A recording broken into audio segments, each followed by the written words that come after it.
آج 3 رجب المرجب پہلے ہفتہ کے دن ہاتھوں کی انگلیوں پر صرف 33 بار پڑھ لو، 7 نسلوں کی تقدیریں بدل جائیں گی۔ اس وظیفے سے کروڑوں روپے کا فائدہ ہوگا، بے شک آزما لو۔ بسم اللہ الرحمن الرحیم۔ آج ماہ رجب کی 3 تاریخ پہلے ہفتہ کے دن خاص قبولیت کی گھڑیوں میں جو وظیفہ میں آج آپ کے حوالے کرنے جا رہا ہوں، یہ اللہ والوں کا بتایا ہوا وظیفہ ہے اور آپ نے بالکل اسی طریقے اور ترتیب سے پڑھنا ہے جو طریقہ اس ویڈیو میں بتایا جائے گا۔ جو بندہ آج یہ وظیفہ پڑھ کر رب کریم سے جو بھی مانگے گا، اللہ غیب سے عطا فرمائے گا۔ اللہ والے ماہ رجب کے مہینے کا کیسے استقبال کرتے تھے اور ماہ رجب کے پہلے ہفتے کو اپنی حاجات کو کیسے پورا کرواتے تھے، اپنی پسند کا نصیب اور تقدیر کیسے لکھواتے تھے۔ یاد رکھیے گا کہ رجب کا مہینہ اسلامی سال کا 7واں مہینہ ہے اور نیا چاند نکلتے ہی ہر انسان کے نصیب اور تقدیر میں واضح فرق پڑتا ہے۔ اسلامی سال کے 7ویں مہینے کا نام رجب المرجب ہے۔ اس کی وجہ تسمیہ یہ ہے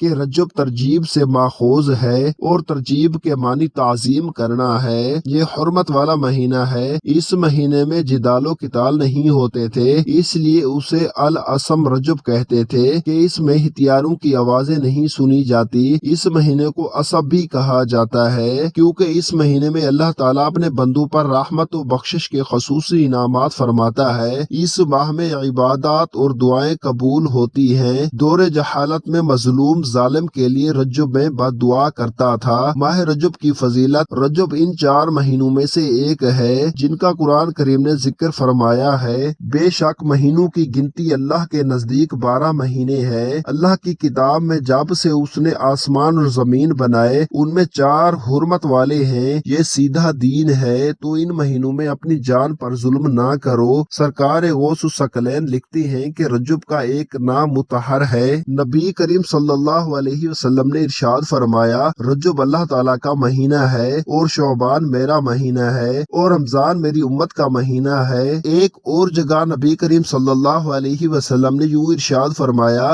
رجب کی فضیلت تمام مہینوں پر ایسے ہے جیسے قرآن کی فضیلت تمام ذکر و صحیفوں کتابوں پر ہے، اور تمام مہینوں پر شعبان کی فضیلت ایسے ہے جیسے محمد مصطفیٰ صلی اللہ علیہ وسلم کی فضیلت باقی تمام انبیاء کرام پر ہے، اور تمام مہینوں پر رمضان کی فضیلت ایسے ہے جیسے اللہ تعالیٰ کی فضیلت تمام مخلوق بندوں پر ہے۔ رجب کی خصوصی فضیلت اور واقعہ معراج: حدیث شریف کے مطابق رجب المرجب اللہ کا مہینہ ہے۔ یہی وجہ ہے کہ اللہ جل شانہ نے اپنے محبوب سید المرسلین صلی اللہ علیہ وسلم کو اپنے رجب کی شب بلوا کر معراج شریف سے مشرف فرمایا۔ تو ناظرین، اب ہم بلا تاخیر اپنے آج کے وظیفے کی جانب چلتی ہیں، لیکن اس سے پہلے آپ سے گزارش ہے کہ اگر آپ اس چینل پر نئے ہیں اور آپ نے اس چینل کو ابھی تک سبسکرائب نہیں کیا تو چینل کو لازمی سبسکرائب کر لیں، کیونکہ ایسے بہت سے اعمال آپ کے حوالے ڈیلی بیسس پر کرتا رہوں گا۔ اب عمل کیا ہے؟ آج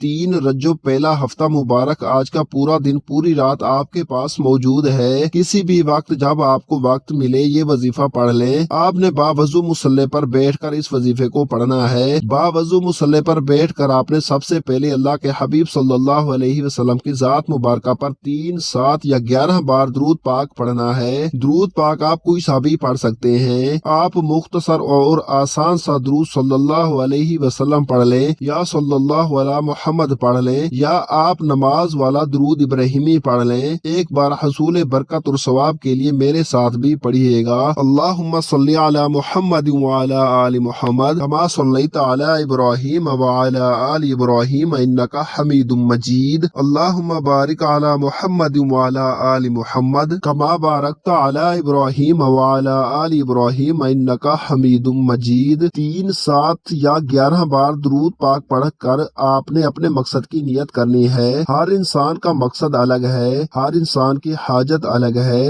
جس کو جو چاہیے، جتنا چاہیے، جیسا چاہیے، اپنے مقصد کی نیت لازمی کرے۔ نیت آپ نے کیسی کرنی ہے؟ مثال کے طور پر آپ من پسند شادی کرنا چاہتی ہیں، اس کی نیت کر لیں۔ یا آپ کو نوکری نہیں مل رہی، آپ اچھی نوکری کی تلاش میں مارے پھر رہے ہیں، آپ اس کی نیت کر لیں کہ مجھے اچھی جگہ نوکری مل جائے۔ آپ نیا گھر خریدنا چاہتے ہیں، اس کی نیت کر لیں۔ اپنے بچوں کے رشتوں کے لیے پڑھ لیں، قرض سے نجات کے لیے پڑھ لیں، نافرمان اولاد نافرمان شوہر کے لیے پڑھ لیں، میاں بیوی میں محبت کی کمی تڑپنے والی محبت صحبت چاہتی ہیں اس کے لیے پڑھ لیں۔ آپ کا کوئی بھی مقصد ہے، کوئی بھی حاجت ہے، اس کی نیت کرنے کے بعد آپ نے ایک بار اعوذ باللہ من الشیطان الرجیم بسم اللہ الرحمن الرحیم پڑھ کر وظیفے کا آغاز کرنا ہے۔ اور سب سے پہلے نمبر پر جو وظیفہ آپ نے پڑھنا ہے وہ وظیفہ اللہ کے دو ناموں کا وظیفہ ہے۔ ایک اللہ کا صفاتی نام ہے اور ایک اللہ کا ذاتی نام ہے۔ آپ نے یا کریم یا اللہ کو پڑھنا ہے۔ آج اگر کوئی پریشان حال ہے، کرم کی نظر چاہتا ہے، اور ہم اکثر دعائیں کرتے ہیں کہ یا اللہ کرم کی نظر فرما، میری مشکلات کو دور فرما، آج یا کریم یا اللہ پڑھنے سے اللہ کی خصوصی نظر کرم ہو جائے گی، اور جس پر نظر کرم ہو جاتی ہے اس کے حالات بدل جاتے ہیں، رکاوٹیں ہٹ جاتی ہیں، دشمن کے منہ پر تالا لگ جاتا ہے، پہاڑ بھی راستہ چھوڑنے پر مجبور ہو جاتے ہیں، لا علاج بیماریاں بھی جسم سے نکل جاتی ہے، آپ کی طرف آنے والے مسائل اللہ غیب سے ختم فرما دیتا ہے۔ آپ نے یا اللہ یا کریم کو کیسے پڑھنا ہے اور کتنی بار پڑھنا ہے ملاحظہ فرمائیں۔ یا کریم یا اللہ ایک بار ہو گیا، یا کریم یا اللہ دو بار ہو گیا، یا کریم یا اللہ تین بار ہو گیا۔ اسی طرح سے آپ یا کریم یا اللہ کو دائیں ہاتھ کی انگلیوں پر پڑھ لیں یا تسبیح کے دانوں پر پڑھ لیں۔ آپ نے صرف 11 بار پڑھنا ہے، صرف 11 بار یا کریم یا اللہ پڑھ کر کرم کی نظر ہو جاتی ہے۔ پھر بندہ جس طرف قدم بڑھاتا ہے کامیابیاں اسی کا مقدر ہو جاتی ہے، وہ جس چیز میں ہاتھ ڈالتا ہے وہ سونا ہو جاتی ہے، وہ جو کئی سالوں سے نہ مل سکا آج 3 رجب پہلے ہفتہ مبارک کے دن یا کریم یا اللہ پڑھتے ہی مل جائے گا۔